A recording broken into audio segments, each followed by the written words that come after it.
هلا عظامة. مثل ما قاعد تشوفون اليوم اكو معجنات في الموضوع وانا مو قويه بيهن، فاشتريتن وبس راح اشويهن عوداني سويتهن. طبيت للمطبخ ولقيت هذا التندور امي جايبته، قالت لي لا تعرفين تعجنين وما تعرفين تشوين على الاقل تعلمي اشوي. هذا الجهاز هواي قلدوه بس امي جابته من ام باليوم اللي هي الشركه الاصليه. سالت امي انت شلون عرفتي هذا الاصلي؟ قالت لي مكتوب هنا جوا ام باليوم. وعرفته اصليها مو بس من العلامه، من الملحقات اللي تجي وياهم، لانه التقليد ما تجي وياه هيك ملحقات.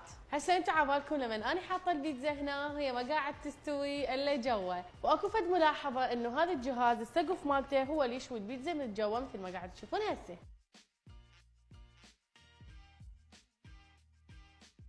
وهسه بعد ما استوت من جوا راح ندخلها للجهاز حتى تستوي من فوق. وهسه راح اشيلها بهاي الحماله اللي تجي ويا الجهاز وراح ادخلها جوا.